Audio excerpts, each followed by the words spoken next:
Ang mga pinakabagong balita at mahalagang issue na walang kinikilingan, walang pinoprotektahan noon at ngayon. Serbisyong totoo ng GMA News.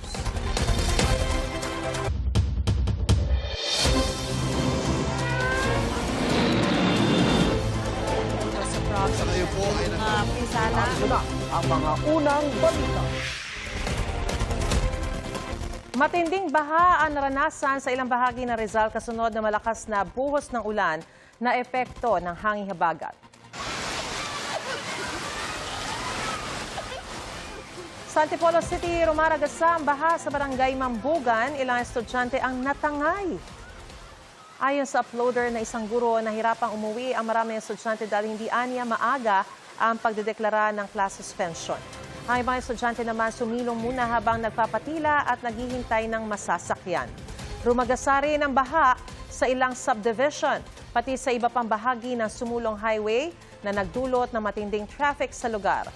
Bumaha rin sa Marcos Highway. Ramdam din ang masamang panahon sa barangay San Isidro sa Montalban kahapon. Sa Cainta naman, lubog sa baha ang ilang sasakyan. Ilang motorcycle rider at residente ang lumusong sa abot tuhod na baha. Nagbigay ng libreng sakay ang ilang rescue truck ng Cainta LGU. Nirescue ng mga otoridad ang ilang residente at commuter na stranded sa Maynila dahil sa pagbaha kahapon. Sa Calentong Road sa Santa Ana, abot hanggang tuhod ang taas ng tubig. Sa video ni News Cooper Gabriel Carino, kitang inilikas sa mga pulis ang ilang tao gamit ang bangka. Sa kuha naman ni News Cooper Sophie Penulyar, kitang binahari ng ilang kalsada sa Dapitan Street sa Sampaloc. Fire truck naman ang ginamit ng mga bombero para tulungan ang mga stranded na commuter, kabilang ang ilang estudyante. Nag-arkila naman ang kalesa ang ilang commuter para tawirin ang baha mula Tayuman hanggang Pritil Market sa Tondo. Gumuho ang bahagi ng retaining wall sa Olongapo City. Nangyari yan malapit sa boundary ng Barangay New Cabalan at Barangay Old Cabalan sa kasagsagan ng malakas na ulan kahapon. Walang naiulat na nasaktan dahil wala ang mga residente na mangyari ang insidente. Pero isang bahay ang nadamay. Pansamantalang isinara ang kalsada malapit sa lugar dahil sa posibleng pagguho ng lupa. Gumuho naman ang bahagi ng Diques, Tarlac City dahil sa rumaragasang ilog na dulot ng malakas na ulan. Ayon sa mga residente, nakaramdam sila ng tila paglindol bago nangyari ang pagguho. Bilang pansamantalang proteksyon, nagtulong-tulong ang mga otoridad at residente na lagyan ng sandbags ang bahagi ng gumuhong dike. Ayon sa barangay chairman, kasalukuyang ginagawa ang dike sa pangangasiwa ng Department of Public Works and Highways. Sinusubukan pang kunin ang pahayag ng DPWH at kontraktor kaugnay sa insidente. Ayon sa Pag-asa, hanging habagat ang nagdulot ng malakas na pag-ulan sa ilang bahagi ng Luzon. 32 barangay sa Quezon City ang binaha dahil sa malakas na ulan kahapon. Mahigit 3,000 pamilya ang inilikas at nasa evacuation centers. May unang balita live si James Agustin. James! Ivan, good morning. Dahil sa patuloy na banta ng habagat, hindi na muna papayagan na makabalik sa kanilang mga bahay yung mga residente na lumikas dito sa Barangay Apolonio Samson. Sa mga lugar na malapit sa Ilog Lampas Tao, ang taas ng tubig kahapon. Alas 11 na kagabi, abot at talampakan pa ang taas ng tubig sa bahaging ito ng Cypress Village sa Barangay Apolonio Samson, Quezon City. Gumamit na ng rescue boat ang mga residente. Ang unang palapag ng mga bahay pinasok ng tubig. Bahagyan ng araw bumaba ang baha na umabot pa hanggang 5 talampakan sa kasagsagan ng malakas na buhos ng ulan kahapon. Karamihan sa mga residente ay nanatili sa lugar dahil may ikalawang palapag ang kanilang mga bahay. Mayroon din namang lumikas sa kapitbahay gaya ng mag-asawang senior citizen na sina Boy at Delia. Hindi pa rin kasi mapasok ang kanilang paupahang bahay na lubog sa tubig. Mabilis talaga. Ngayon, habang pumapasok ang tubig, yung mga maaari mabasa na importanteng bagay sa amin, unti-unti kong nailabas. Pero marami kaming gamit na basa doon sa loob. Talagang wala akong magagawa, kanina magtiis na lang. Kahit nahihirapan kami. Naglatag naman ang modular tent sa multipurpose building kung saan lumikas sa mga residente ng Kaingin Bukid na katabi lang ng ilog. Doon na nanatili ang nasa 127 pamilya o katumbas ng 313 individual. Kabilang dyan si Rosadel at kanyang mga anak. Iilang damit at gamit lang ang kanyang nadala. Mabilis ang tubig ngayon sa amin. Hindi yun na nakaraan. Bilis lang, mababa lang. Ngayon sobrang taas, sa second floor umabot yung tubig. Kaya yung mga bata, ngayon lumikas na kami. Takot na rin kami. Sobrang hirap talaga, lalo pag yung mga may makasama ka mga bata. Hirap po lumikas. Lalo yung lugar namin, napakakipot ng daanan. Sa video na ibinahagi ng barangay, kita kung gaano kataas ang tubig sa Kaingin Bukid kahapon. Bahagi na lang ng basketball ring ang makikita sa court.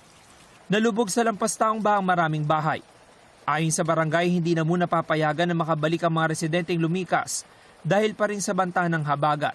Mas layunin po ng barangay na manatili sila dito hanggat wala pa nga pong mandato dahil yon ay para sa kaligtasan ng ating mga residente. Halos po 70% ng buong Kaingin Bukid ay binabaha, partikular sa tabing ilog. Sa update ng Quezon City Government alas 9 kagabi, umabot sa mahigit 3,000 pamilya, katumbas sa mahigit 10,300 individual ang inilikas sa mga evacuation center.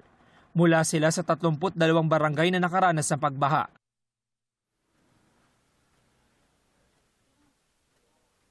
Samantala, Ivan, balik dito sa Cypress Village sa Barangay Apolonio Samson ay yung pinakita natin na abot at talampakan pa na taas ng tubig diyan sa ating report ay humupa na po yan bago mag alas 4 ngayong umaga. Isa po ito sa mga pinakamababang lugar dito sa barangay. Sa lagay ng panahon naman po, kanina madaling araw pa nakakaranas ng pag-ulan dito pero minsan ay pag-ambon lamang at mahinang pag-ulan dito po yan sa Quezon City. Yung Manila latest, ako po si James Agustin para sa GMA News.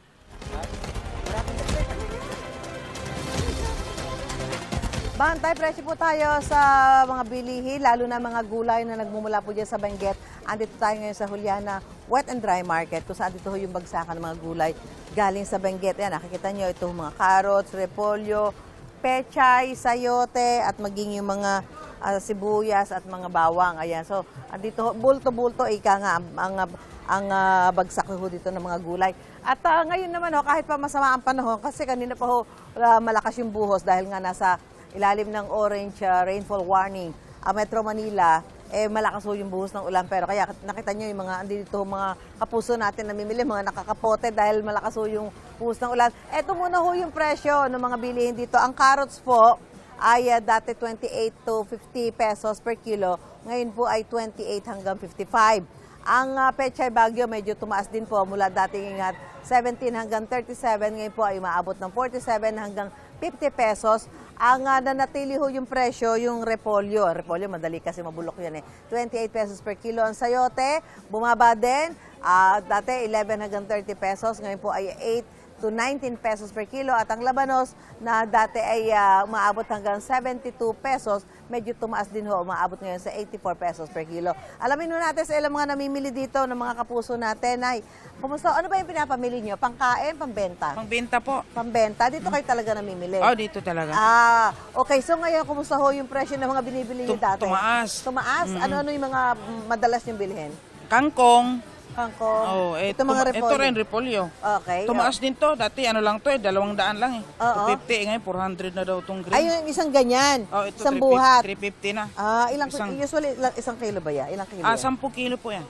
So nagtaas mo Nagtaas talaga. sila, nagtaas So, ano na. ginagawa niyong diskarte para kayo kumita pa rin doon sa mga pagbebenta? Magtaas ng kaunti rin. Konti lang Patong din. lang din. Ba't dito niyo gusto mamili? Mas mababa. Mas mababa. Kasi lalo na kayo bebenta. Bultuhan dito eh. Bultuhan dito. Yung Ano yung nakita niyo na medyo mahirap bilhin ngayon? Meron ba kayo nakita? Pitsay ngayon ang wala. Pechay? Laging hinahanap ng mga customer kaso wala ngayong mga pitsay. Yung pechay Yun ang Tagalog, pinakamataas. pechay Baguio. Pechay Nagwan Baguio. to. Pitsay Tagalog. Pechay Tagalog. Ayan, mahirap atang bumuhay kayo. Oh, mahirap po. Nalulunod Ayan. na daw. So, taga Wala saan na. po kayo, Nay? Tandasura lang. Tandasora. Ayan, dito ho siya dumadayo para mamili sa Juliana Wet and Dry Market. Isa sa mga pamilihan dito ho sa Balintawak. Dahil sabi ho niya, medyo mas mura dito. Pero dahil nga ho sa lagay ho ng panahon at nahihirapang ibiyahe yung mga gulay mula dyan sa Benguet, nagkaroon ho ng pagtaas sa presyo ng mga binabagsak ditong gulay sa Juliana Wet and Dry Market dito po sa Quezon City. Balik po tayo sa studio. Samantala, sarado po sa mga motorista at residente ang mga kalsadang malapit sa Marikina River matapos itong umapaw kagabi. Ayon sa Marikina LGU, mataas na volume ng ulan at tubig mula sa Rizal Province ang dahilan ng mabilis na pagtaas ng tubig sa ilog. May unang balita live si EJ Gomez. EJ, ano na antas ngayon? Maris, nasa 14.9 meters na lang ang antas ng tubig dito sa Marikina River. At hating gabi kanina nang magsimulang humupa ang baha dito sa bahagi ito ng river. No? Ito yung kalsada, ito yung kinatatayuan ko. Kalsada yan na madalas unang umaapaw o unang nilalabasan ng tubig mula rito sa Marikina River. At alauna kanina nang bumaba sa unang alarma itong ilog pero nanatiling nakasara sa mga motorista ang mga kalsada sa paligid ng ilog. Dahil sa tuloy-tuloy na malakas na ulan kahapon, umapaw ang Marikina River. Nagmistulang lawa ang parkingan ng Marikina River Park. Nilagyan ng harang ang lugar na isinara sa mga residente at motorista. Ang rider na si Daryl hindi nakadaan sa nakasarang Bayan Access Road at Ming Ramos Lane, mga kalsada sa paligid ng Marikina River Park. Mabaha po, tsaka traffic dahil yun nga maraming sasakyan na nakatigil. Pupunta sana akong drugstore ma'am kaso since baha, hanap na lang ako ng alternative na daanan. Pasado alas 9 kagabi, nadatnan namin nagmo-monitor ng Marikina River si Clark kasama ang kanyang mga kaibigan. Tinatanaw daw nila ang antas ng tubig ng ilog. Baka raw kasi pasukin ng baha ang kanilang mga bahay. Check lang po namin yung level ng tubig dahil malapit lang rin po yung bahay namin dito baka sakaling abutan ng tubig. Pag ganun po, bali nakakit namin yung gamit sa second floor. Mahigpit ang pagpapatrolya ng mga tauhan ng Marikina River Parks Authority sa lugar para i-monitor ang sitwasyon sa ilog. Malakas ang agos, so diretso. Pag may pupunta dito ang mga kabataan, at least sinasaway ko na para wala na tayong maaksidente. Nang magsimulang humupa ang baha, naiwan ang makakapal na putik sa kalsada. Nilinis ito ng ilang tauhan ng LGU gamit ang high-pressure water hose. Pasado hating gabi nang bumaba sa unang alarma ang Marikina River. Nagpatupad ng preemptive evacuation sa lungsod ng Marikina. Sa H. Bautista Elementary School sa Barangay Concepcion 1 na isa sa mga paaralang may pinakamaraming evacuees tuwing may bagyo o habagat, halos 200 pamilya o mahigit 700 individual ang bilang ng evacuees ayon sa Marikina LGU. Dahil po sa medyo mataas na po yung water and yung iba po sa kanila hanggang tuhod na po yung nire-report nila na baha, lumikas na rin po sila. Marami pong nag-aalala ng mga bata, matatanda. Mahirap matulog talaga sa evacuation center. Pero dahil syempre, mahirap mo matulog ng bigla na lang may darating na tubig tsaka ka malilikas ng mabilis na biglang andyan ng tubig. Kaya lumikas na rin kami kahit wala pa yung tubig sa amin. Binisita naman ni Marikina City Mayor Maan Chodoro ang iba pang evacuees sa Malanday Elementary School. Karamihan sa kanila nakatira sa low-lying areas kaya mabilis na pinasok ng baha ang kanilang mga bahay. Ayon sa Marikina LGU, mataas na volume ng ulan at tubig mula sa Rizal ang dahilan ng mabilis at bigla ang pagbaha sa ilang bahagi ng Marikina. Maris, kaninang pasado alas 2 ng madaling araw, mula rito sa aking kinatatayuan yung linya o yung apaw ng ilog. Pero pasado alas 6, makikita natin hanggang doon na lang yung part na umaapaw yung ilog. Pero nakikita rin naman natin na may mga natitira pang mga or naiwan na mga malakakapal na putik. At dito sa aking gilid, ito pakita lang natin itong lakas ng agos ng tubig dahil kahit na nasa 14.8 to 14.9 meters yung antas ng tubig doon naglalaro as of this time, ito, umuulan pa rin, may puntong lumalakas at malakas ang agos ng tubig dito sa Marikina River. Yan ang unang balita mula po dito sa Marikina City. EJ Gomez, GMA News.